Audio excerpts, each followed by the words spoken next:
I would now like to introduce today's presenter. Achint Arora is a Vice President at Everest Group with 11 plus years of pricing and solutioning advisory experience. He is an SME for apps and engineering services, with experience across areas such as AMS, agile, testing, S4HANA, and Oracle Fusion focused engagements. Ricky Sundrani is a Vice President at Everest Group with 11 plus years of pricing and solutioning advisory experience.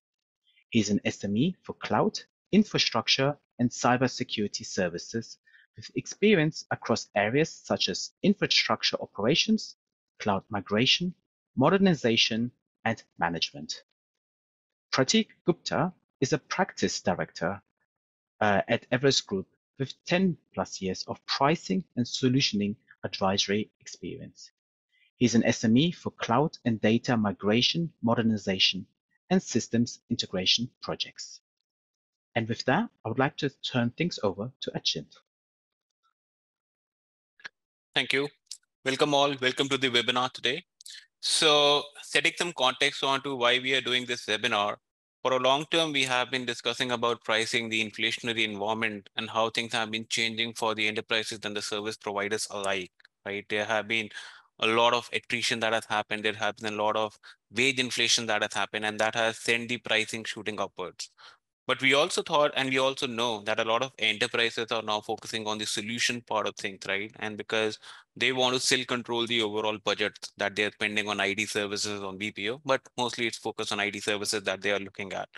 So with that in mind, and knowing the fact that often the under solutioning or over solutioning in RFX kind of situation can lead to a lot of heartburns for the enterprises, create a lot of mistrust, as well as result in a lot of deselections in RFX situation. With that, all of that in mind, today we thought it's prudent of us to do this webinar that is focused on the razor sharp solutioning, talking about the best practices, how we see providers going about doing the solutioning, and then effectively covering everything around that, right? So that way we will be.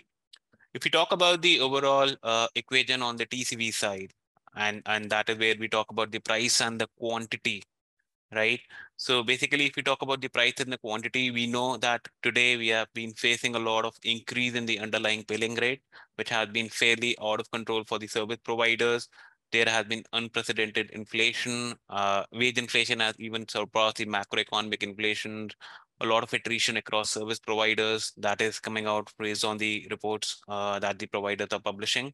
And then also a lot of role inflation that is taking place, right? Because in order to retain that talent, you will have to promote that talent, and effectively that kind of sending up the bill upward for a lot of enterprises. But on the flip side, if we talk about the quantity, and this is one area where often we see is left neglected, often both by the service providers and the enterprises, because in their focus on the rate card, on the pricing, which is fairly easy to understand, often the quantity is left out, right? And that can be a major source of value leakage for all the service providers and the enterprises. So that's what we are going to focus on today. In typical effort, on the typical quantity side, there are levers like effort, right shoring, which is basically your distribution of your offshoring, onshoring, and nearshoring. In the quantity, there are areas like governance, risk and contingencies, expenses, the staffing mix, the kind of effort ratio that are being considered, the kind of productivity that is being taken, right?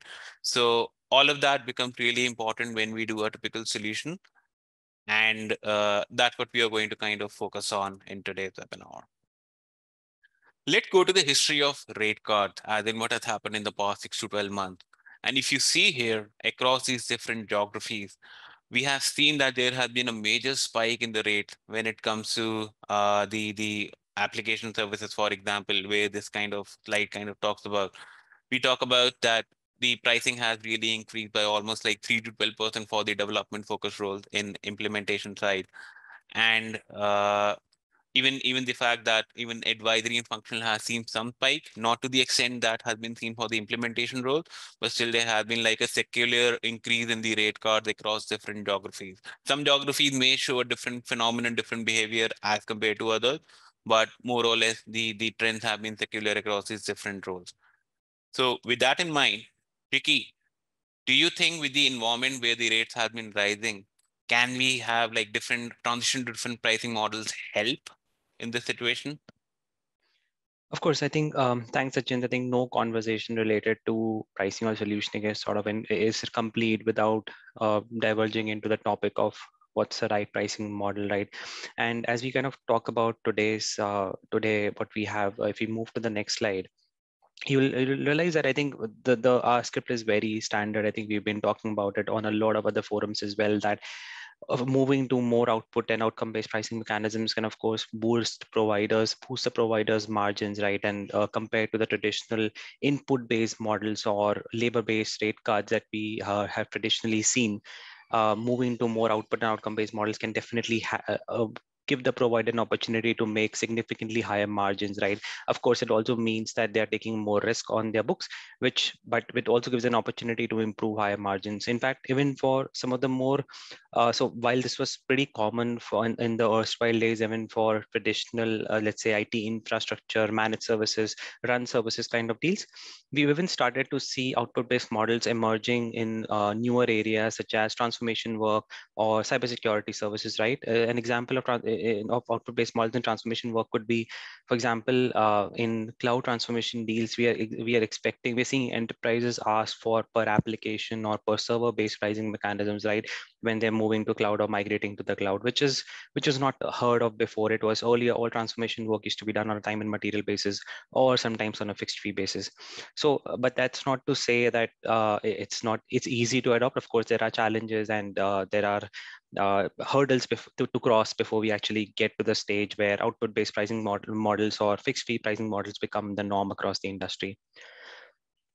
I think let's open it up to the audience. And if we move to the next poll, we would like to understand from you, how much has your efficiency for managed services AMS work improved in the past decade?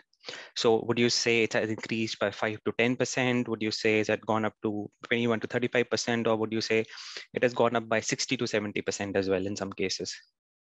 Let's open the poll for about 30 seconds and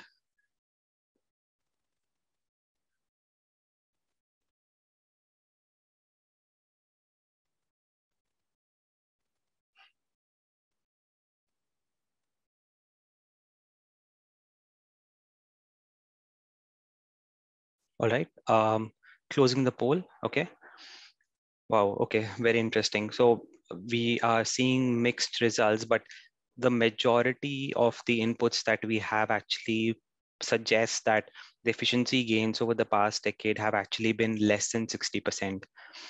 Uh, let's now, if you try and compare and contrast it to what our data says, right?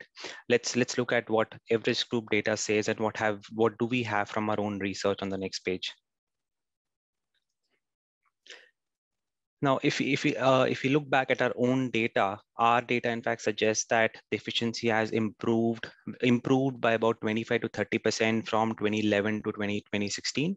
And then in the last couple of years onwards, we are seeing this move up to 60 to 70%. So in net, in a decade, we've seen efficiency go up to as high as improvement of 60 to 70%, which is much less than what the polls suggest, right? So what does it say? It essentially says that many service providers have not been looking at the historical data, but really underestimated the efficiency improvements that the market has seen in the past decade, right?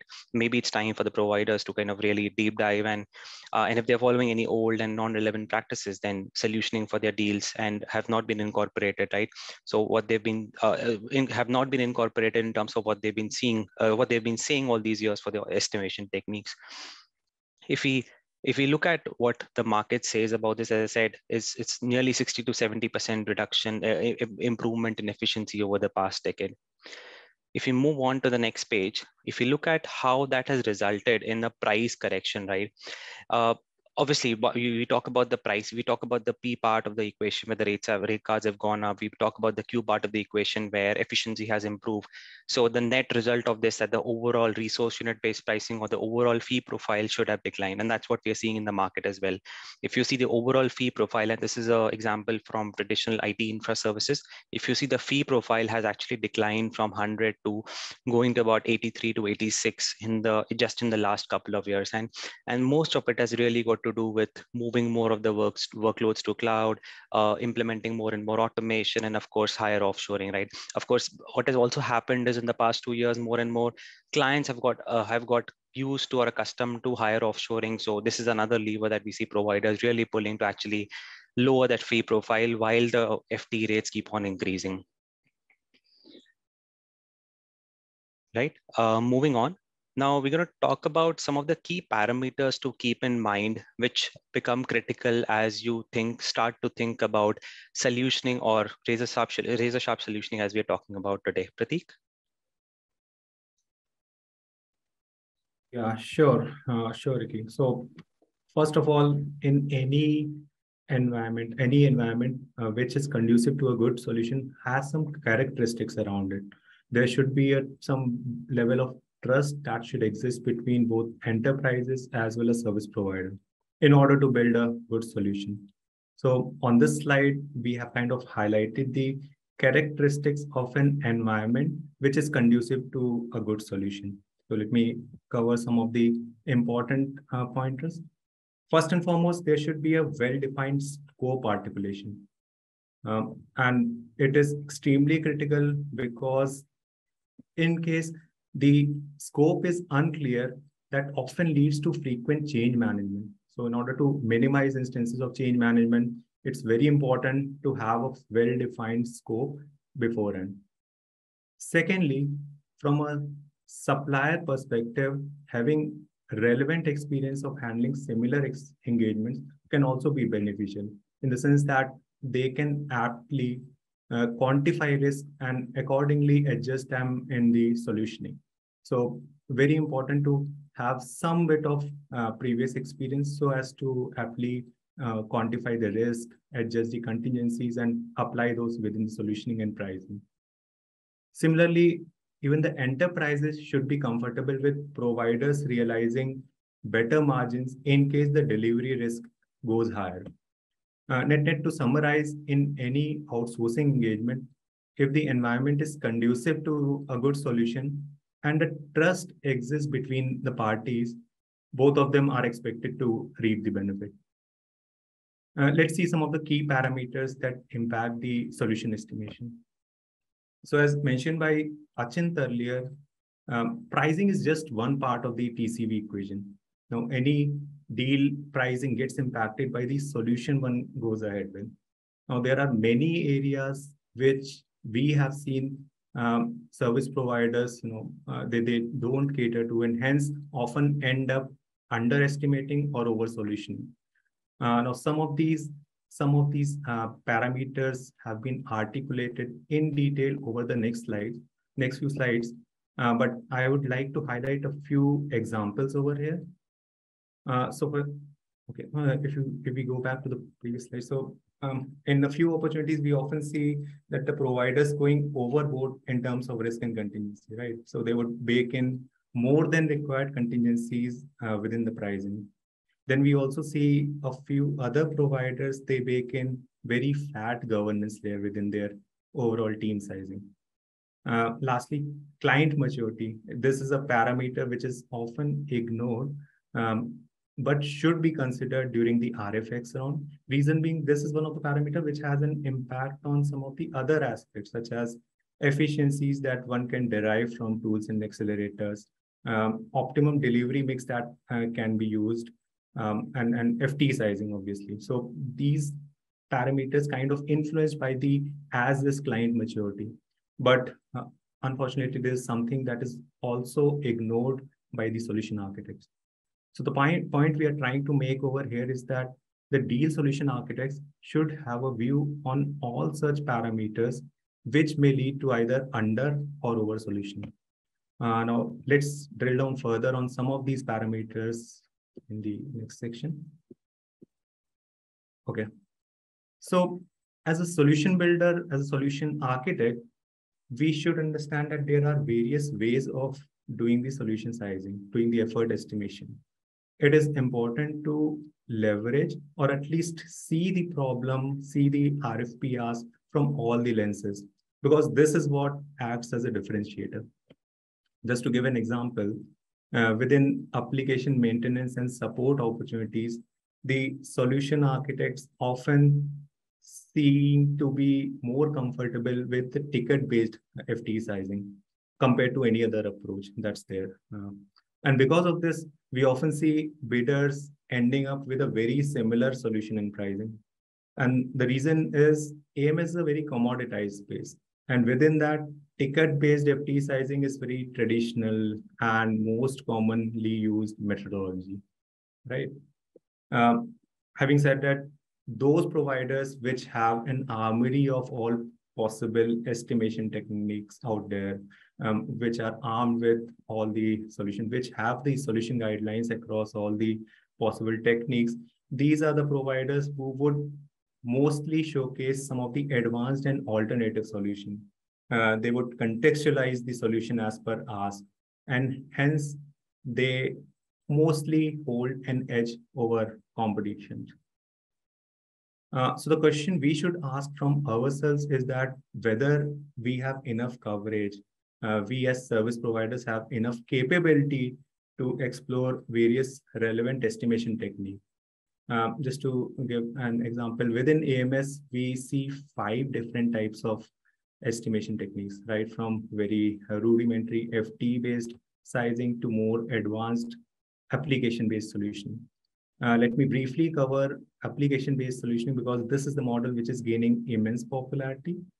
The per application pricing model is in fact requested by many matured enterprises, which foresee a changing application landscape over a deal term. So an application landscape can be subjected to, let's say, application portfolio rationalization. There might be new applications that might come into the portfolio over the deal term. Hence, estimating the pricing on a per application level is often preferred by the parties in some such circumstances. Let's see what we have on the system integration side. Okay, so within system integration, similar to AMS, it is important to have very robust guidelines for various types of implementation approaches. And complex SI can be of various nature. It is dependent on the underlying technologies. Over here, we have given an example of SAP S/4HANA implementation. So for SAP S/4HANA implementation, we see 3 different types of implementation approaches, and those are brownfield, greenfield, and bluefield. Bluefield is also known as the selective data transition. Over here as well, I mean, within the complex SI space, over here, the service provider should have differentiated capabilities and should be able to articulate solution across the 3 types accordingly, because the 3 types of implementation are very different from each other. While brownfield caters to a technical driven implementation, greenfield is more of a functionality or business process driven implementation. Bluefield kind of falls right in between the two. It is leveraged in scenarios wherein consolidation of instances or selective data transition is the objective. A one-size-fits-all solution guidelines should be strictly avoided. Reason being, even the parameters, the shoring, the per unit effort, and even the roles vary a lot.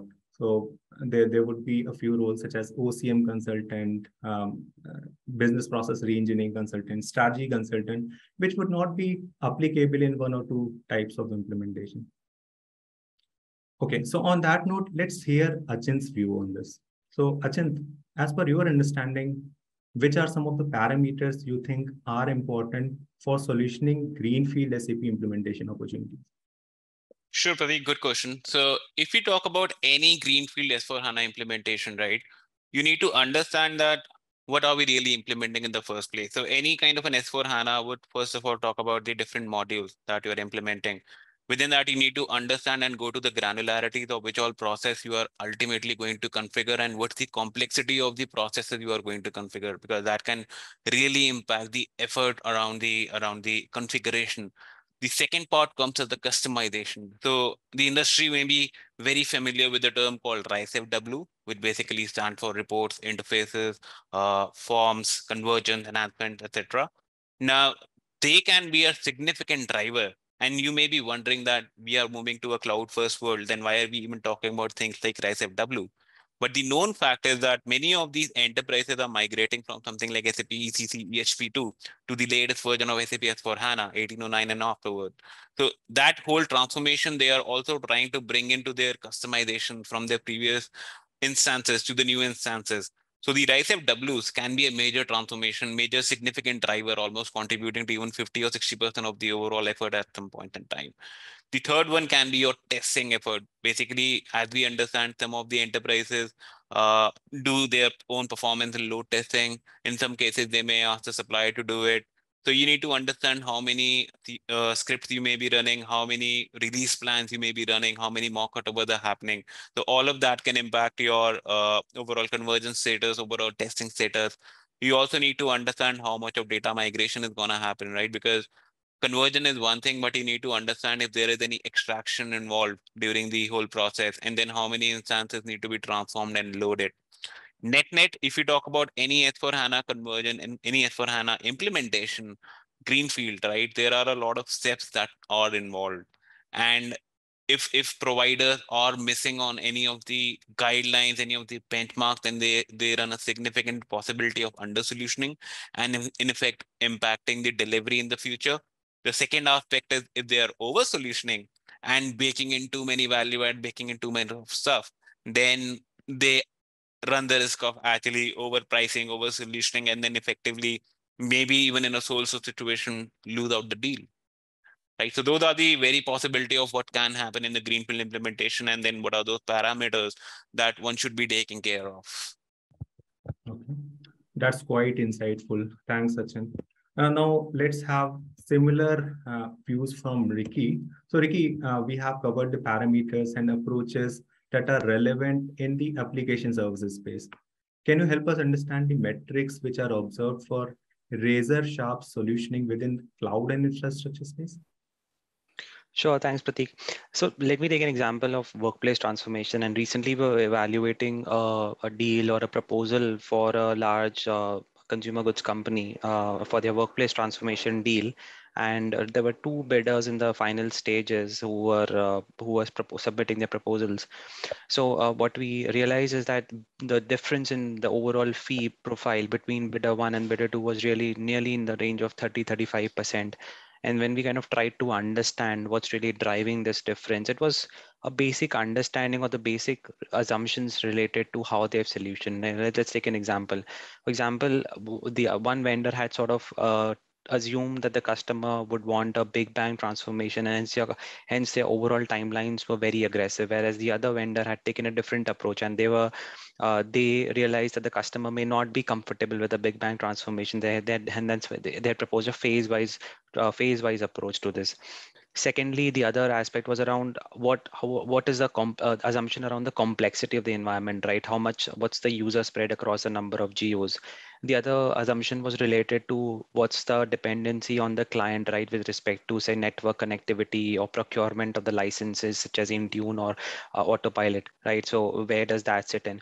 And I think finally, also one of the key factors of the difference between the two vendors' solution was the extent of organization change management that was included, right? One of the vendors, which is a very now well-renowned global services vendor, they had included an extensive phase of organization change management, or hypercare as we call it, versus the other one was a bit lean and a bit sort of constrained in terms of what the inclusion of organization change management effort as part of the solution. So these were some of the key drivers which were really driving the difference in terms of the solution that these two vendors had proposed. Okay. Thanks, Ricky. So we now understand that there are multiple parameters which may lead to either under solutioning or over solutioning. And we did cover a few within the application services space and the complex SI space. Let's see what we have in terms of SLAs and KPIs, which is also a very important parameter to consider in RFXs. Now, based on our research, we see the overall fee to get impacted by as much as 10 to 14% as the SLA targets move from lenient to stringent side or vice versa. Now, this variation is enough to have significant impact on the commercials, right? So it's very important to identify appropriate SLA stringency levels from the targets specified by the client.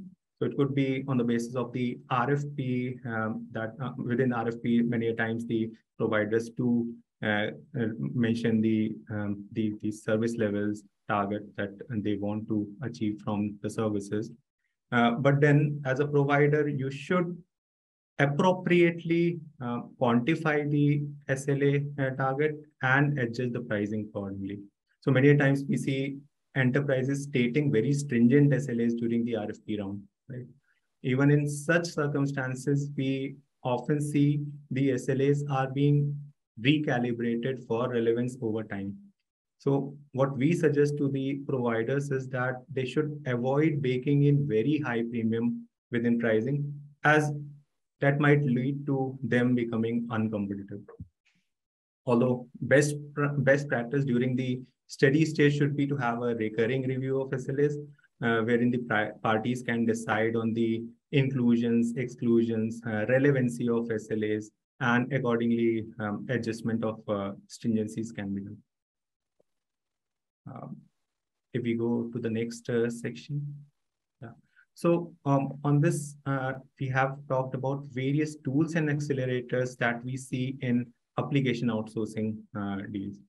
So if we broadly categorize the tools and solutions among 4 categories, or rather t-shirt sizes, a copper category would be one which has minimal usage of tools. So something like point solutions to automate specific IT workflow, real-time dashboards for efficient reporting purpose, etc. are being used. So minimal usage of tools and accelerators in contemporary deals, by the way. A bronze category would be one wherein IT process automation might come into picture with the help of, let's say, intelligent knowledge management, autonomic problem resolution, right? On the other hand, silver and gold are the 2 categories which are aligned with an automation first mindset. So these are the scenarios wherein advanced solutions such as conversational chatbot, self-heal solution, business process monitoring would come into picture.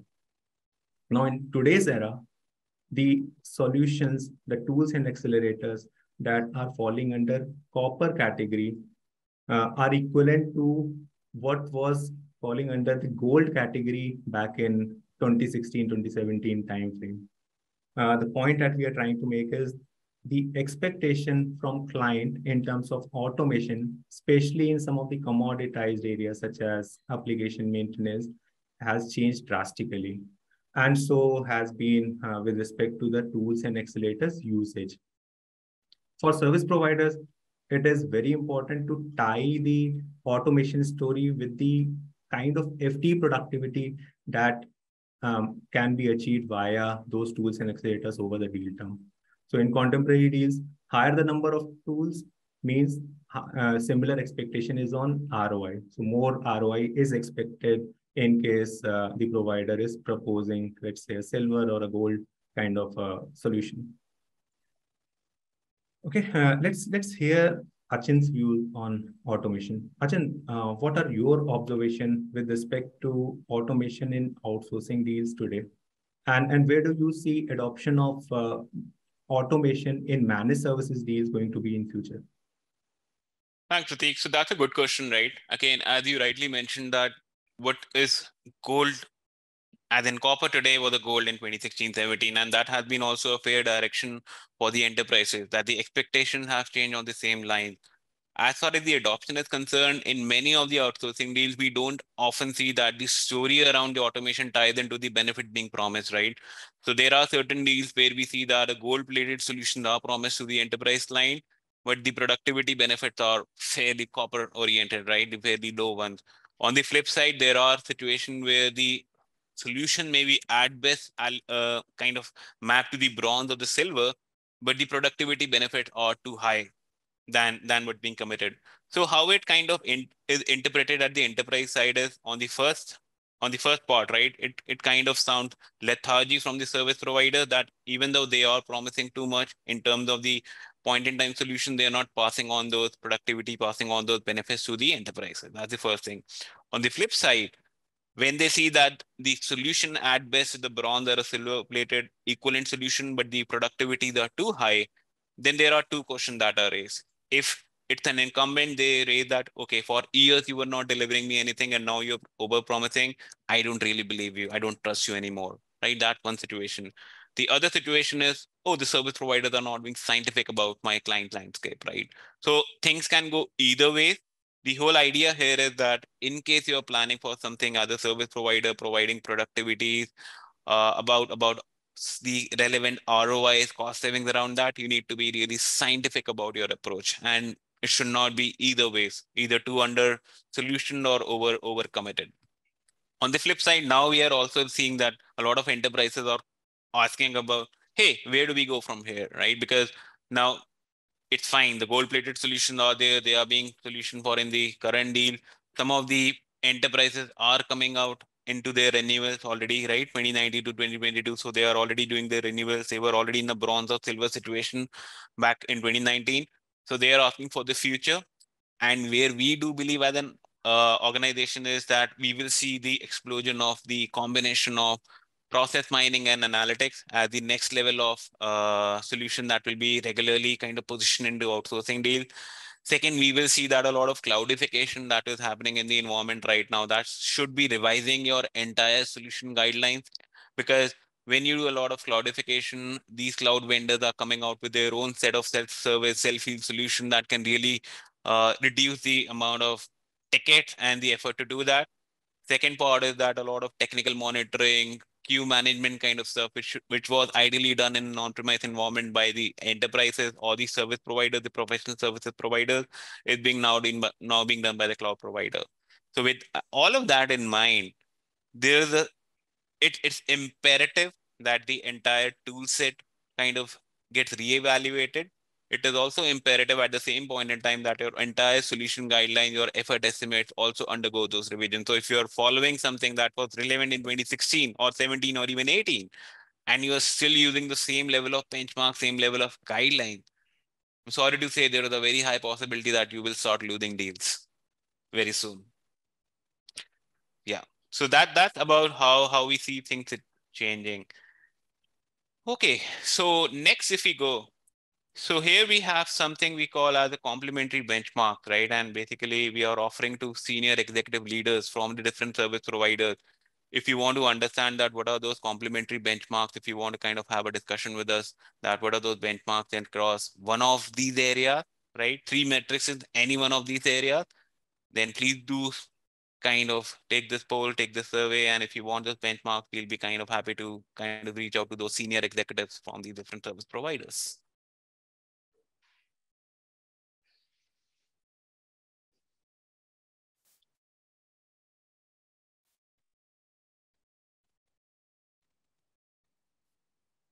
And I think we have covered this one. So if we go on to the next one, here we talk about, now we are heading toward the later part of the webinar, right? And we'll talk about what are the common pitfalls you should be avoiding as a service providers. And why are we talking about it? Because no matter what, no matter how much mature you may be as a service provider, no matter how many years you may have kind of worked in that space, we still see many situations, many deals that the providers have one or the other weak area where they often kind of go over competitive or under solution or overbake their solution, which can result in deselection, in mistrust with the enterprises. So with that in mind, if we talk about first of the pitfalls, the first one is the uncontrolled role inflation, right? And what do we mean by that?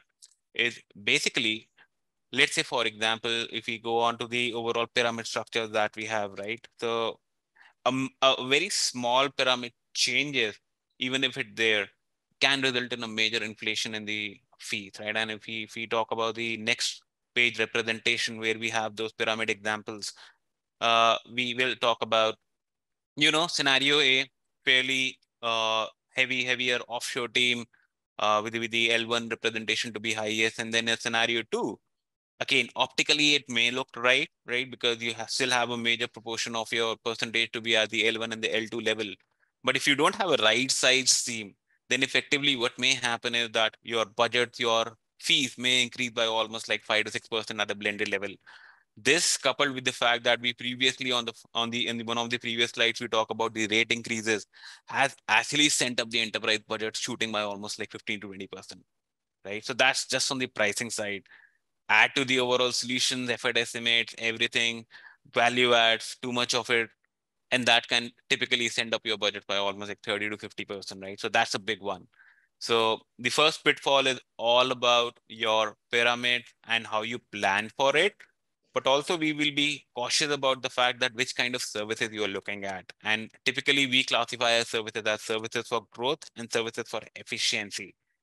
Typically, if you talk about the services for efficiency, on the next one, typically those services are focused on reducing the cost, getting the job done, reducing the risk, uniform talent demand, where you don't have a lot of these current macroeconomic or talent related challenges being faced. So for those services, what we have seen is typically heavy offshore, more offshoring to be done. All those nuances are fairly okay. But if you are using the same principle on for your services for growth, which is heavy offshore, then there are two challenges to it. First of all, it may not even get accepted by the enterprise because they may ask for more number of people to be at the senior level, more number of people to be at onshore. On the other side, there is always a delivery risk that you run by having too many people at junior level. Similarly, for the services for growth, it's imperative that you don't overplan on over solution for too many senior resources, right? Because we have often seen situation, some solutions where the provider, let's say one of the big four or one of the larger global providers, or they were planning for too many senior people, no freshers at all, only people at 5+ years of experience, even at offshore. That can make your fees really, I mean, it can go upward, right? Significantly high. So we need to avoid for value leakages across the entire spectrum, across the entire continuum, and need to plan it really smart when it comes to our solution. If we talk about the pitfall two, and this is a very interesting one, right? Because one of the causes of concerns for many of the enterprises have been that, okay, I am implementing an off-the-shelf solution. I don't want a lot of customization. Why is my provider baking in too many value adds? Is there any true value add out of those people that they're solutioning for? And that becomes a serious cause of concern, right? Should the providers be doing it all the time, or should they be doing it not at all, right?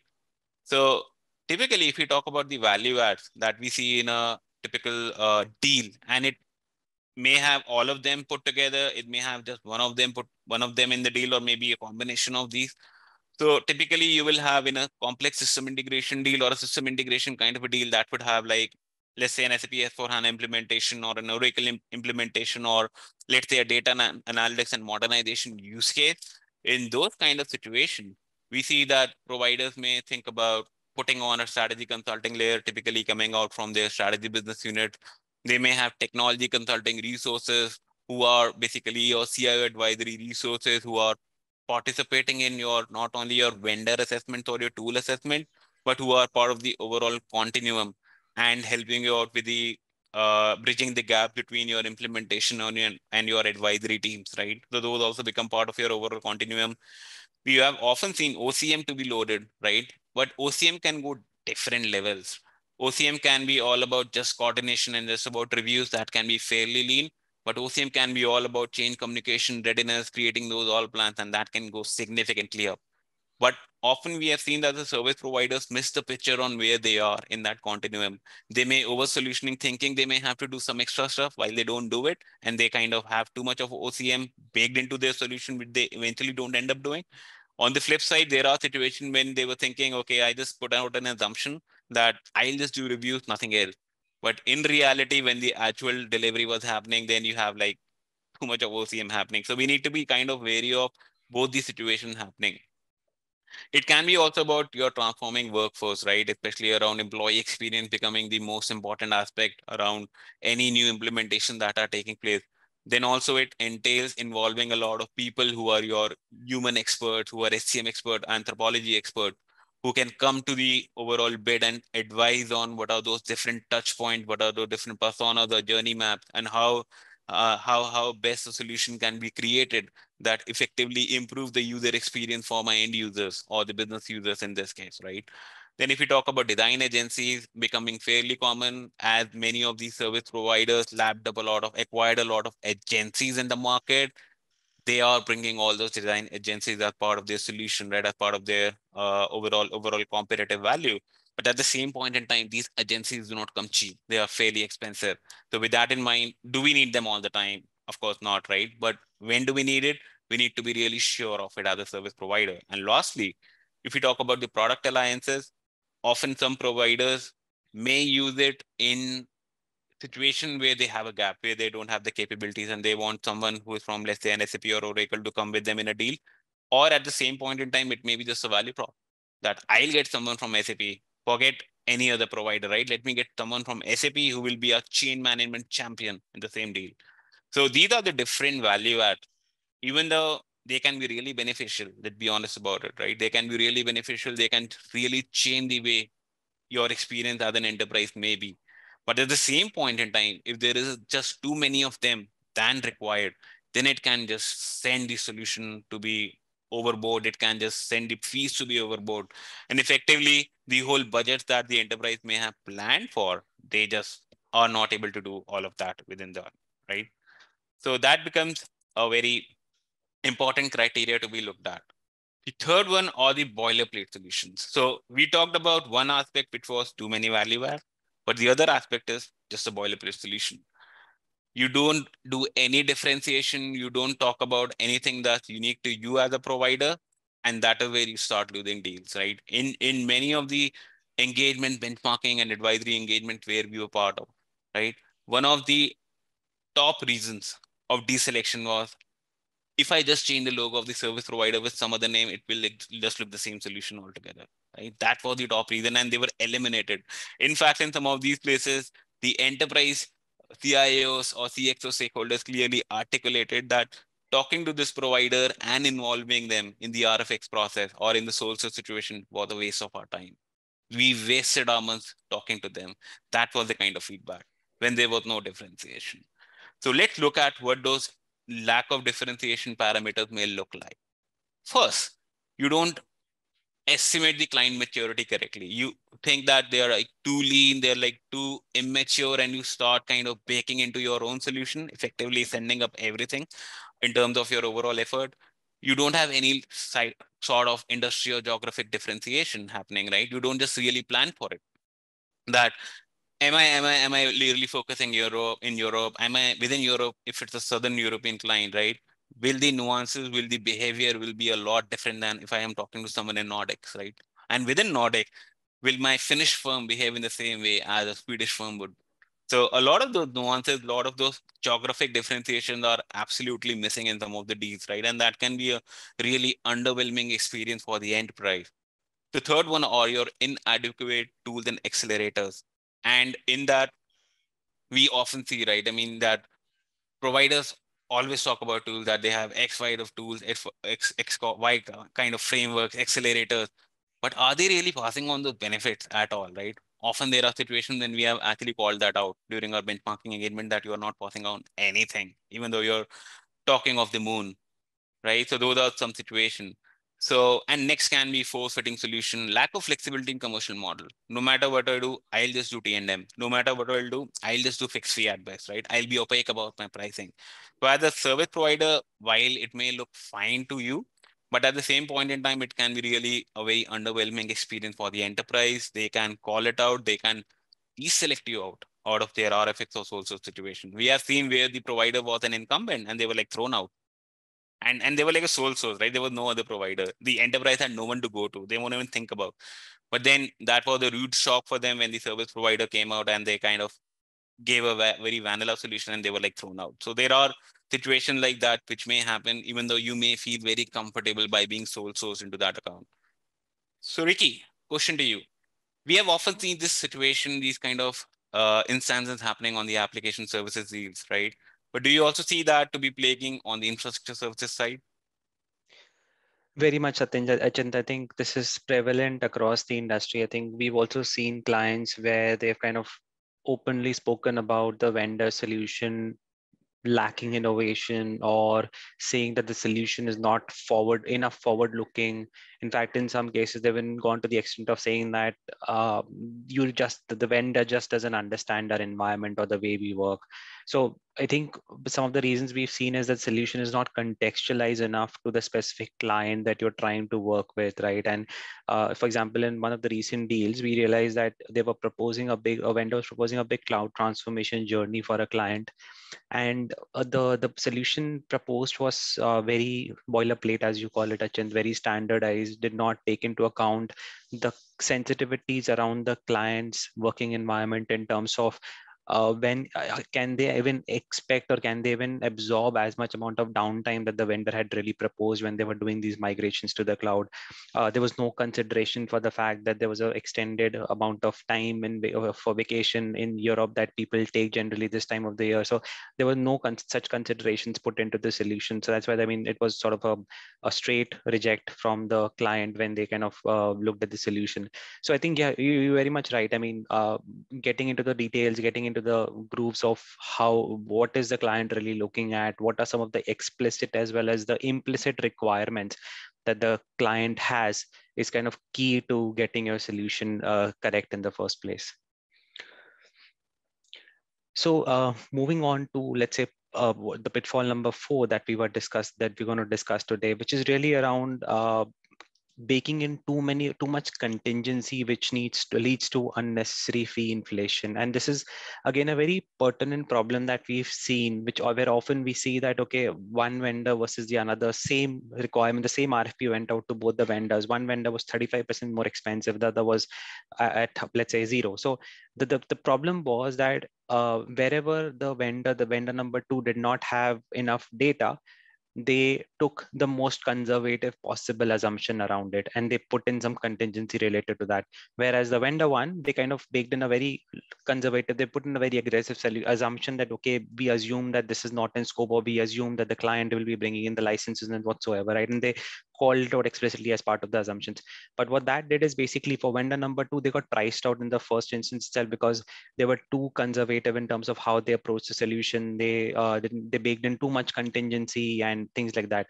So let's open it up again to the audience and understand what's the percentage of risk that you've seen being baked in as part of the overall IT managed services engagement, as percentage of the overall contract value or the overall contract size. What is the percentage of risk that you've seen typically being baked in managed services deals?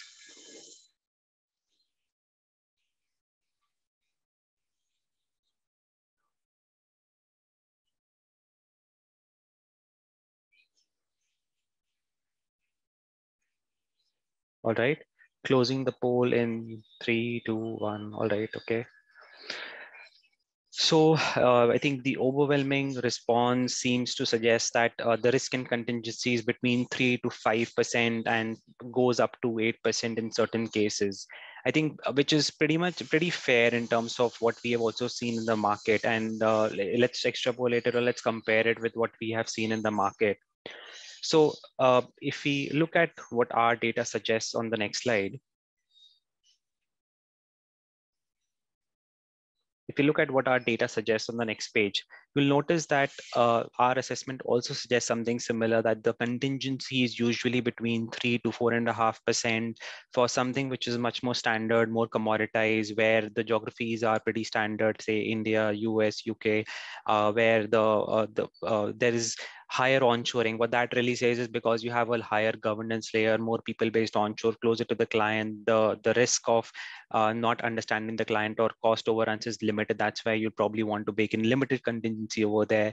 The smaller fees contingency is also applicable for smaller size deals, where there is limited scope for compliance or any sort of governance related requirements. However, on the flip side, there are engagements which are, let's say, multi-geography, spanning 20 to 30 different geographies, where the contingency or the risk in contingency may go up to as high as 8 to 10.5%, right? Which could be related to the fact that, because there are multiple geographies in place, much higher offshore based delivery, much larger engagement, has multiple compliance related constraints, be it related to HIPAA, SOX, or ITAR, and a much lesser stable environment, because of which the vendor is baking in some of that risk as part of the solution itself, right? So getting the risk and contingency correct is also critical to ensure that your overall fee profile remains competitive. And in our opinion, as I articulated, somewhere between 3 to 8% is sort of the number that you should be aiming for. 8 to 10%, 8 to 10.5% is only applicable for very large outlier kind of engagements. All right. I think we want to sort of open the floor and take more questions from the audience as part of the final section. I think there are some questions which are already as part of already there as part of the Q&A. Okay, so there are a few questions which we can answer live, right? And the first one that has been asked is, how do you incorporate customer experience level agreements KPIs into precise solutioning? Are there any benchmark for XLAs? So the short answer to this is yes, there are benchmarks for XLAs. We do see a lot of deals where there is a focus on your customer experience in terms of your employee NPS or NPS. CSAT, even though it has been there for many years, but CSAT just linking it to a small survey and not to the entire package of financial solution delivery attractiveness is something that is incomplete, and that is what we are seeing, that a lot of CSATs are kind of getting linked to it. As I said, like self-service, self-heal solution, auto problem management, and effectively then effectively reduced transaction response time for me as an end user. All of those are the XLAs that are being solutioned into deals. In fact, we do see some deals where there'll be different kind of business outcomes or market related outcomes that will be articulated and highlighted. How are they kind of incorporated as any other traditional IT SLAs were done, right? So we are not saying that anywhere that the entire contract would be linked to some certain XLAs. Parts of it will be at some point in time across both the managed services, AMS or IO kind of stuff, or even the CSI kind of stuff, right? Even in system integration kind of project, we are seeing situation where the providers are saying, okay, my XLA here is the satisfaction that you have. My XLA here is not just the output, but really any benefit that you may derive. And we'll call that benefits out during the during what we say as the blueprinting and design phase, right? During understanding your process, then we'll call those out. So those are the kind of XLAs that are coming out in both the managed services and the system integration kind of deal. And effectively, it's being linked to the overall fees that you are as a provider getting paid for. Right. So that's the first one.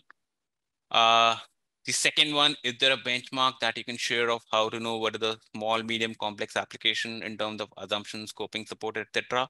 Yes, as a TPA, we have come across a lot of deals which are focused on application-based pricing, right? And Pratik can even add to it, but net, any kind of application-based pricing can be done. There are multiple scenarios. One scenario we have seen that it's mostly linked to your input volume, which is basically your incident, service request, problems, changes, and then a smaller proportion to other parameters like regulatory constraint or your support coverage model. But on the flip side, there are certain deals now in the market which have been done starting 2019 onward, where the input volumes were almost like 45 to 50% of the weightages, but the rest were on the basis of your 24x7 support or 24x5 support, regulatory constraining in their business complexity.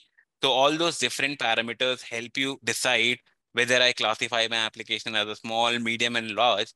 And effectively, on the basis of those classification and the subsequent pricing, I start as a service provider, I start charging to my enterprise, right? So there are certainly benchmarks around that we do track internally as Everest Group.